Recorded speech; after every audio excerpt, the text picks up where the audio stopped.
Hello dear students, I am Anand Sonanis from Mahatma Gandhi Vidya Mandir's MHG College, HSC Vocational Department, Malegaon Camp, Nasik.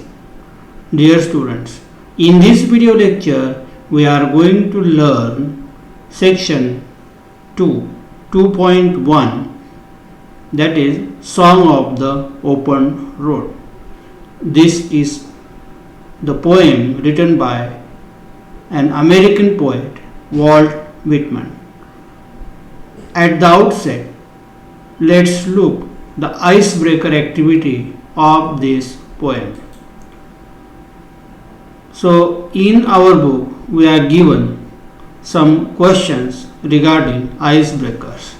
So, let's look at the first question.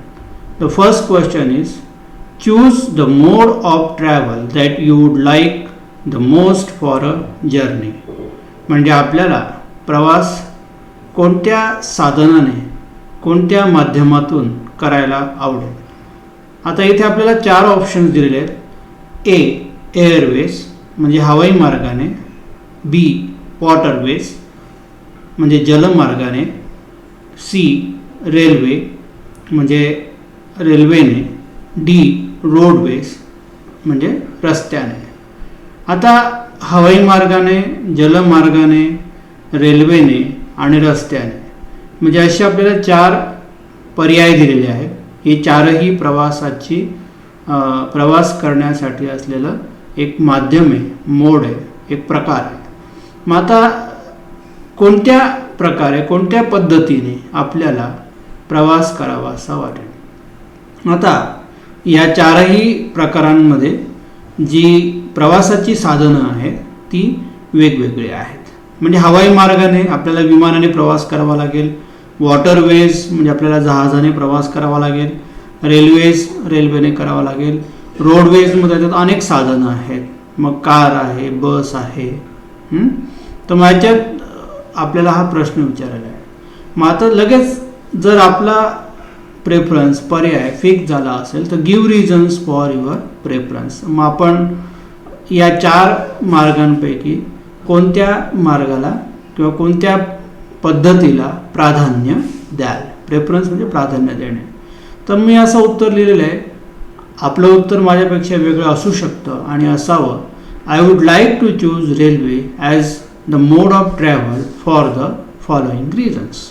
आता खालील कारणासाठी मला रेल्वेने प्रवास करावासा वाटतो किंवा करायला आवडेल. मग आता पहिलं कारण आहे A travelling by railways is cheaper than airways or roadways.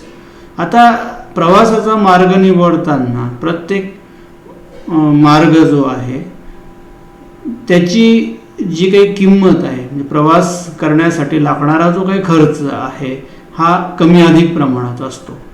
मग आता आपल्याला सोयीस्कर कोणता मार्ग आहे, मग आपल्याला कोणत्या मार्गाने जावं असं वाटेल तर रेल्वे या मार्गाने जावं असं वाटतं. का? कारण इट इज चिपर म्हणजे काय, स्वस्त आहे, cheaper than airways or roadways. मग आता रेल्वेने प्रवास करणं हे अधिक स्वस्त आहे. म्हणजेच in comparatively it is very costly to travel by airways, roadways and waterways. मग आता जशी आपली ऐपत असेल, whatever our capacity is, we would like to prefer the mode of travelling. Now it also depends on the situation. म्हणजे परिस्थितीवर पण अवलंबून असतं. म्हणजे आपल्याला खूप अर्जंट, खूप घाई असेल, एमर्जन्सी असेल, त्या पद्धतीने आपण प्रवासाची साधनं निवडतो, प्रवासाचा मार्ग आपण निवडत असतो. आता रेल्वेने जाणं हे आपल्याला अधिक स्वस्त पडतं म्हणून आपण रेल्वेची निवड केली. बी it is most suitable mode for long distance journey. आता लांब पल्ल्याच्या प्रवासासाठी हे अत्यंत सोयीस्कर आणि योग्य अशा प्रकारचं साधन आहे, योग्य प्रकारची ही पद्धत आहे. as we have all the facilities in compartment as berth for sleeping, pantry, washrooms etc. आता रेल्वे म्हटली आणि लांब पल्ल्याचा प्रवास करायचा म्हटलं की आपल्याला रेल्वेमध्ये अनेक प्रकारच्या सोयीसुविधा उपलब्ध होतात. मग त्याच्यामध्ये स्लीपिंग आहे, पॅन्ट्री खानावळ आहे, washrooms etcetera. See travelling by railway is smooth experience as there are no problems of traffic jams or hurdles like roadways. आता रेल्वेने प्रवास करताना आपल्याला अत्यंत स्मूथ एक्सपिरियन्स, म्हणजे आता रस्ते म्हटले की खूप खड्डे असतात किंवा स्पीड ब्रेकर्स असतात, तसं रेल्वेला नसतं ना. आपण सरळ सहज अगदी इझिली आपण प्रवास करू शकतो आणि म्हणून मला रेल्वेने प्रवास करावा असा वाटेल. म्हणजे अजून एक कारण काय दिलेलं आहे की there are no problems of traffic jams or hurdles like roadways. म्हणजे कुठलाही ट्रॅफिक जॅम होण्याचा किंवा अडथळे निर्माण होण्याचा रेल्वेने प्रवास करताना प्रश्न निर्माण होत नाही आणि म्हणून आपण रेल्वेने प्रवास करणं योग्य आहे असं मला वाटतं. आता आपल्याला वाटू शकेल की आपण विमानाने प्रवास केला पाहिजे, आपण फास्ट एखाद्या ठिकाणाहून दुसऱ्या ठिकाणी पोहोचू शकतात, पण प्रत्येक प्रवासाचा मार्ग आणि साधन यांची काही ड्रॉबॅक्स आहेत, काही प्लस पॉईंट्स आहेत.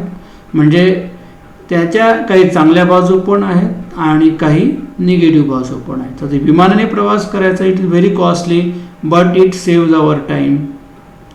In emergency you can travel by airways, आहे की नाही. आता जलमार्गाने प्रवास करायचा म्हटलं it is very time consuming, खूप वेळ लागतो आणि म्हणून जलमार्गाने प्रवास करणं थोडंसं कठीण आहे किंवा अवघड आहे. आणि दुसरी गोष्ट की ते पण खूप खर्चिक आहे. म्हणजे प्रवासाचा मार्ग, प्रवासाचं साधन हे प्रत्येकाच्या आर्थिक आणि शारीरिक क्षमतेवर अवलंबून आहे. आता मी क्षमता या शब्दाचा उल्लेख केला, याचा अर्थ असा आहे कॅपॅसिटी. आणि capacity means if I have good economical condition I can travel bye aeroplane. If I want smooth experience, I can travel by railway. If there is no facility of railway, then I can travel by road. So the mode of travel and vehicle depends on our capacity and on the situation. Now let's look at the second question. Discuss with your partner the preparation you would like to make for the journey chosen. आता आपला जो partner आहे, आपला जो कोणी मित्र आहे किंवा आपला जो ग्रुप आहे मित्रांचा, आपण त्याच्यामध्ये अशी आपण चर्चा केली पाहिजे की discuss with your partner the preparation you would like to make for the journey chosen. तुम्ही कशा पद्धतीची प्रिपरेशन म्हणजे काय, तयारी करणे. मग आता इथे मी उत्तर असं दिलं आहे, I would make the following preparation for the travel by railway. आता रेल्वेमध्ये प्रवास करताना आपण काय काय तयारी केली पाहिजे, हे अत्यंत साधं सरळ आणि सोपं असं उत्तर या प्रश्नाचं आहे. फक्त आपल्याला वाक्यरचना करणं आणि ते व्यवस्थित मांडणं हे महत्त्वाचं आहे.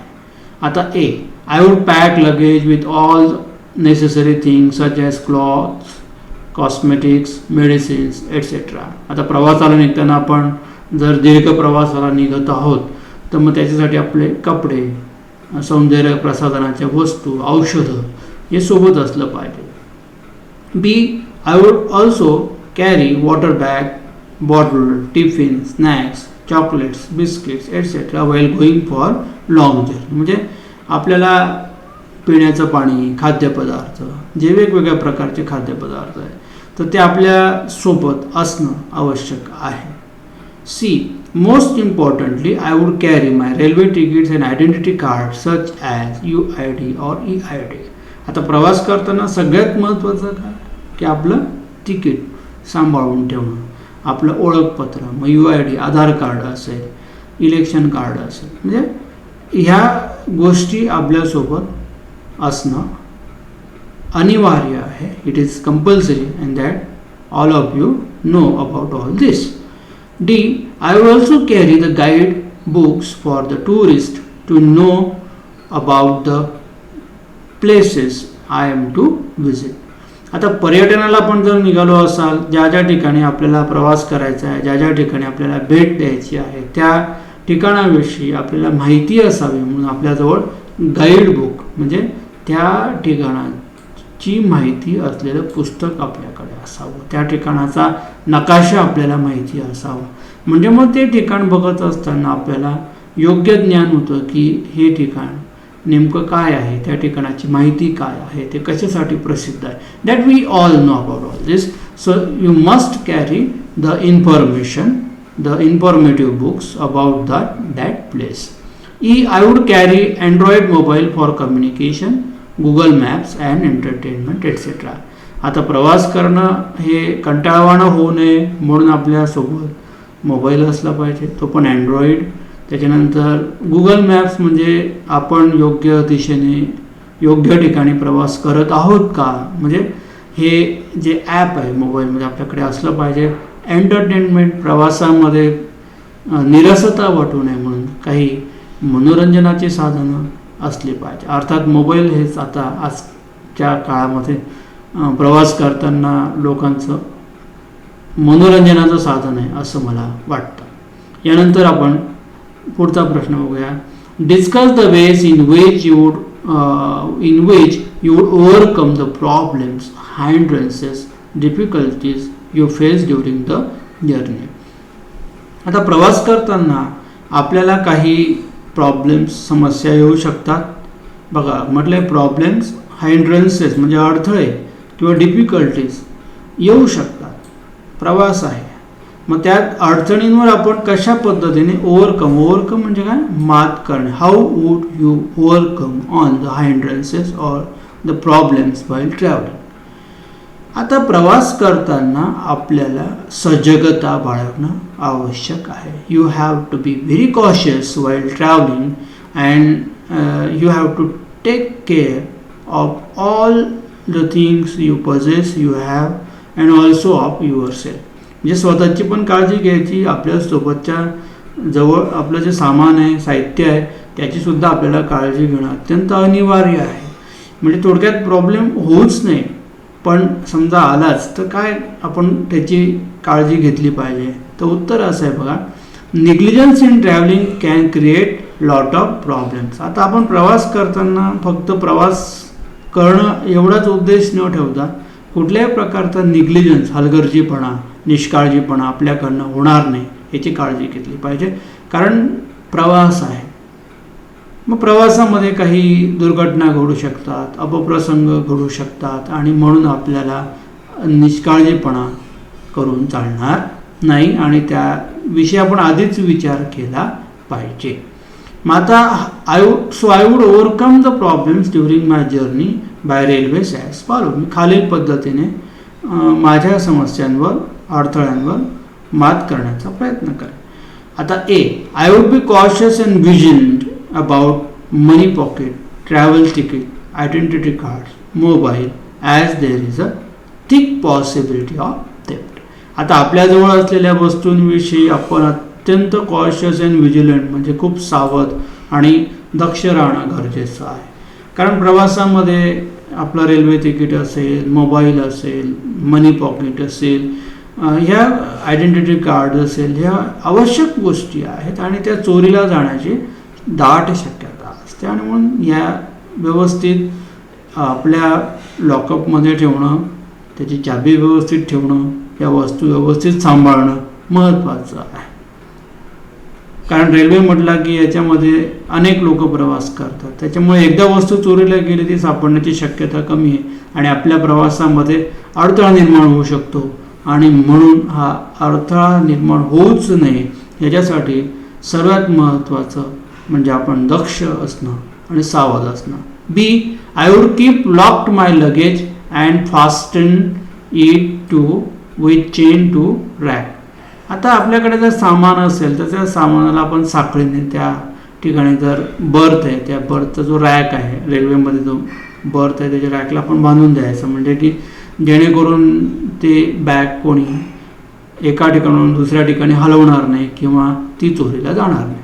C, I would be watchful during my journey as any unexpected incident can happen during journey as accident, burning or other natural calamities as rain or landslide or attack by gangsters or looters etc. आता प्रवास करताना आपल्याला अत्यंत दक्ष राहणं आवश्यक आहे. आता प्रवास करणं म्हणजे फक्त आपल्याला झोप लागते म्हणून आपण गाढ झोपून जायचं निर्धास्तपणे, तर आपल्याला असं करता येणार नाही. आपण खूप सावध राहायला पाहिजे. आता सावध राहायला पाहिजे म्हणजे काय की रेल्वेने प्रवास आपण करतो, लांब पल्ल्याचा प्रवास करतो, तर आपण असं गृहीत धरून चालायचं की काही अनपेक्षित घटना घडू शकतात. मग त्या मॅनमेड असू शकतात, नॅचरल असू शकतात. तर आता याच्यात असं म्हटलेलं आहे की ॲक्सिडेंट, आता रेल्वेमध्ये काही वेळेला अपघात घडतात किंवा रेल्वेमध्ये आग लागते किंवा काही नैसर्गिक घटना असतात. जसं खूप मुसळधार पाऊस पडला, रेल्वे ट्रॅकवर पाणी साचलं आहे किंवा लँडस्लाईड. आता कोकणसारख्या भागामध्ये खूप दरडी कोसळतात. मग अशा वेळेला आपल्याला खूप सावध राहणं आणि असं अचानक आलेल्या प्रसंगामध्ये स्वतःला आपण कसं वाचवू शकतात वगैरे. आता ह्या गोष्टी होऊ नयेत किंवा घडल्यात समजा, पण त्याच्यासाठी आपल्याला दक्ष राहणं गरजेचं आहे. Or attack by gangster or looters. आता कधी कधी काय होतं की रेल्वेमध्ये लुटारू वगैरे किंवा इतर चोर लुटणारे लोक ही घुसून जातात आणि त्याच्यामुळे हे लोक हल्लाही आपल्यावर करू शकतात आपल्या सामानाची चोरी करण्यासाठी, आणि म्हणून आपल्याला अतिशय दक्ष राहणं महत्त्वाचं आहे. चौथा मुद्दा आहे, I would keep emergency contact numbers of railway counter, police और other necessary helpline numbers as precaution. आता एमर्जन्सी परिस्थितीमध्ये आपल्याकडे काही मोबाईल नंबर्स जे अत्यंत तातडीची मोबाईल नंबर्स आहेत, कॉन्टॅक्ट नंबर्स आहेत. उदाहरणार्थ रेल्वे काउंटर्सला आपल्याला फोन करायचा असेल, पोलीस असतील किंवा काही अशा हेल्पलाईन्स असतात, तर त्यांचे नंबर्स आपल्याकडे खूप म्हणजे असणं गरजेचं आहे. म्हणजे काही परिस्थिती उद्भवली तर आपल्याला ती संपर्क यंत्रणा म्हणून ती कामात येतात. म्हणजे प्रवासात अडथळे निर्माण होऊ नये यासाठी आपल्याला काळजी अशी घ्यायची की आपण खूप सावध राहायला पाहिजे, खूप दक्ष असलं पाहिजे. आपल्या स्वतःबरोबर आपल्यासोबत सामानाची काळजी घ्यायची आहे. आणि काही अनपेक्षित प्रसंग घडणार असेल किंवा घडला असेल तर त्याच्यासाठी आपल्याकडे कॉन्टॅक्ट नंबर्स असणं हे गरजेचं आहे. त्यानंतर पुढचा प्रश्न आहे, during every journey we have to observe certain rules. म्हणजे आपल्याला प्रवास करताना काही नियम पाळावे लागतात. ऑब्झर्व म्हणजे नियम पाळणे, ऑब्झर्व सर्टन रूल्स म्हणजे नियम पाळणे. Discuss your ideas of journey without any restriction. You can begin like this. मग आता कुठलेही निर्बंध न येता म्हणजे discuss your ideas of the journey without any restrictions. आता प्रवासामध्ये काही नियम पाळावे लागतात हे सत्य आहे, पण काही अशा आयडिया आहेत ज्याच्यामध्ये आपल्याला निर्बंधा व्यतिरिक्त आपल्याला प्रवास करता येऊ शकेल का. तर you can begin like this. Observing certain rules is important during every journey as prescribed by the railway department or tourist places. आता काही जे पर्यटन स्थळ आहे किंवा रेल्वे डिपार्टमेंट आहे तर यांच्याकडून काही आपल्याला नियम बनवून दिलेले असतात, तर हे नियम आपण पाळले पाहिजे. म्हणजे प्रवास करताना काही आपल्याला सूचना दिलेल्या असतात, त्या सूचनांचं आपण पालन केलं पाहिजे. आता काय काय आहेत ते बघा. I would like to travel with my selected friends as I enjoy journey with friends company. It's quite supporting and entertaining. आता निर्बंधाशिवाय म्हणजे काय की when we travel we may travel alone or there may be some friends or relatives with us. म्हणजे आता आपण कधी एकटे प्रवास करतो, कधी मित्रांसोबत करतो, कधी नातेवाईकांसोबत करतो. आता काही लोकांना एकटं प्रवास करायला आवडतं, काही लोकांना कंपनी मित्रांसोबत प्रवास करायला आवडतं. मग आता इथे मी उत्तर लिहिलेलं आहे की मला मित्रांसोबत प्रवास करायला आवडतं. का? As I enjoy journey with friends company. त्यांच्यासोबत प्रवास करणं मला आवडतं. It's quite supporting and entertaining. आता एकटं प्रवास करण्यापेक्षा आपल्यासोबत जर कोणी असलं तर तो आपल्याला एक आधार असतो, सपोर्टिंग असतं.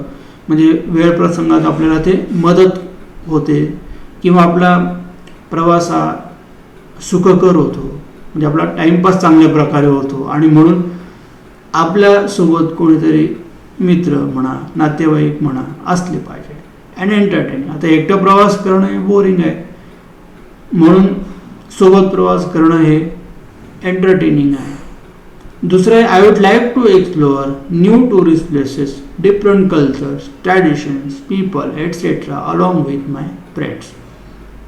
आता आपल्या मित्रांसोबत आपण पर्यटन स्थळाला भेट देणार असाल तर आपल्याला वेगवेगळ्या प्रकारच्या त्या ठिकाणची जी काही संस्कृती आहे, परंपरा आहे, त्या ठिकाणचे जे लोक आहे तर त्यांचा शोध घेता येतो. म्हणजे वेगवेगळ्या गोष्टींची आपल्याला माहिती करून घेता येईल. म्हणजे आपल्यासोबत जर वेगवेगळे मित्र असतील, म्हणजे कंपनी असेल, तर आपल्याला अधिक चांगल्या प्रकारे त्या ठिकाणाची माहिती होऊ शकते, ओळख होऊ शकते. I would like to journey with free will spirit and feeling of freedom. आता प्रवास करणं म्हणजे काय की आपल्याला अत्यंत मुक्त इच्छेने, अत्यंत मुक्त अशा भावनेने प्रवास करता आला पाहिजे. म्हणजे कुठल्याही प्रकारचं बर्डन, ओझं, ताण तणाव मनावर नसावा अशी अपेक्षा आहे प्रवास करत असताना. कुठल्याही प्रकारचे टेन्शन्स नसावे.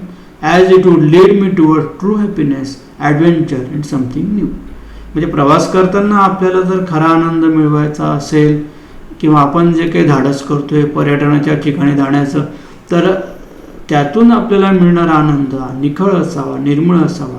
कुठल्याही प्रकारच्या चिंता, टेन्शन्स यापासून आपला तो आनंद विरहित असावा. म्हणजे निर्मळ स्वच्छ आनंद आपल्याला हवा असेल तर आपल्यामध्ये मुक्त इच्छा असणं आवश्यक आहे. म्हणजे आपल्या मनामध्ये जर आपण टेन्शन घेऊन प्रवास केला तर तो प्रवास हा सुखकर होत नाही. In other words, journey under worries, pressure और tensions cannot give us happiness. म्हणजे मग प्रवासाचा आनंद त्या टेन्शनमध्ये किंवा चिंतांमध्ये नसतो. म्हणजे आता प्रवास करत असताना आपण आपल्यामध्ये होम सिकनेस असेल, म्हणजे लांब प्रवास करत असताना आपण घरी केव्हा पोहोचू, मग त्यामुळे त्या प्रवासाचा आनंद निघून जातो. किंवा फॅमिली टेन्शन किंवा घरचा आपण विचार करत राहिलो, मग तो प्रवास सुखकर होत नाही. आणि म्हणून स्पष्टपणे आपण फ्री विल और फ्री स्पिरिट और फ्री फिलिंग्स या आपल्याला अत्यंत महत्त्वाच्या आहे असं मला वाटतं. आता ह्या आईस ब्रेकर ॲक्टिव्हिटीमध्ये आपण काय काय शिकलो हे आपण थोडक्यात बघूया आणि आपण यानंतरच्या व्हिडिओ लेक्चरमध्ये प्रत्यक्ष 2.1 या कवितेला सुरुवात करणार आहोत. तर आपण काय काय पाहिलं तर मोड ऑफ ट्रॅव्हल्स म्हणजे प्रवासाचे मार्ग कोणते कोणते आहेत, प्रेफरन्स तुम्हाला कोणत्या मार्गाने कोणत्या साधनाने प्रवास करायला आवडेल आणि का आवडेल. मी समजा रेल्वेने प्रवास केला तर कारण त्याच्या सगळ्या सुविधा असतात. रेल्वेने प्रवास करणं हा एक स्मूथ एक्सपिरियन्स आहे. त्यानंतर आपण पाहिलं की तुम्ही प्रवासाला जाताना काय काय तयारी कराल. मग सगळं आपल्या ज्या वैयक्तिक वस्तू आहेत, कपडे आहेत, मेडिसिन्स आहेत किंवा कॉस्मेटिक्स आहेत, खाण्याचे पदार्थ आहेत, त्या ठिकाणाची माहिती मिळवण्यासाठी असलेली पुस्तकं आहेत, मोबाईल असेल किंवा मनोरंजनाचं काही आपल्याकडे साधन असेल, तर मग ही सगळी गोष्टी या सगळ्या गोष्टी आपल्यासोबत असाव्या ही आपण प्रवासाची तयारी म्हणूया. त्यानंतर तिसरं आपण पाहिलं की प्रवासामध्ये काय सावधगिरी बाळगली पाहिजे, प्रवासात अडथळे येऊ नये म्हणून आपण काय केलं पाहिजे. तर अत्यंत दक्ष असलं पाहिजे, सावध असलं पाहिजे. आपल्याकडे इमर्जन्सी कॉन्टॅक्ट नंबर्स असले पाहिजे. कुठल्याही प्रकारचा निष्काळजीपणा किंवा हलगर्जीपणा असता कामा नये. तर ह्या सगळ्या गोष्टी आपल्यामध्ये असल्या पाहिजे. आणि निर्बंधविरहित जर प्रवास करायचा असेल तर सगळ्यात महत्त्वाचं म्हणजे there should be no worries, no tension regarding family, home sickness. आणि प्रवास करत असताना आपण प्रेफर करू शकतात, you can travel alone or you can travel with your friends or with your relatives. म्हणजे तुम्हाला एकटं प्रवास करायला आनंद वाटत असेल तर मग मित्रांची गरज नाही. पण एकटं प्रवास करणं अवघड वाटत असेल तर आपण आपल्या सहकाऱ्यांसोबत, मित्रांसोबत प्रवास करा, नातेवाईकांसोबत प्रवास करा. पण प्रवास करत असताना सगळ्यात महत्त्वाचं काय की free will or spirit, feelings of freedom, म्हणजे मुक्त इच्छा, मुक्त स्वातंत्र्याचा आनंद आपण घेतला पाहिजे किंवा घेता आला पाहिजे. आता ही जी कविता आहे song of the open road, आता या कवितेचा विषयच असा आहे की मुक्त रस्त्याचं गाणं. आता ओपन रोड की त्या ठिकाणी मी इंडिपेंडेंटली, मुक्तपणे, स्वतंत्रपणे प्रवास करू शकतो. I can get happiness, I can get opportunity to feel adventure. म्हणजे प्रवास करत असताना माझ्या मनावर कुठलंही ओझं नसणार आहे, कुठल्याही प्रकारचं चिंता किंवा टेन्शन्स नसणार आहे. कुठल्याही प्रकारे मी माझा प्रवास करत असताना माझी जी मुक्त इच्छा आहे, मुक्त स्वातंत्र्य आहे, तर त्याच्याआड कुठल्याही समस्या न येता मी तो प्रवास केला पाहिजे. आता इथे खरं म्हणजे song of the open road हे एक मेटॅफोरिक अशा पद्धतीचं शीर्षक आहे की याच्यामध्ये सिम्बॉलिक किंवा तुलनात्मक अर्थ असा आहे की actual road of travelling and the road of life when we travel. तर असा हा फरक या शीर्षकामध्ये दिलेला आहे. तर कवितेच्या अनुषंगाने आपण हे सगळं बघणार आहोत. पण तूर्त आपण आईस ब्रेकरमध्ये या ठिकाणी थांबतो आहे. We shall meet in our next video lecture. Till then, good bye.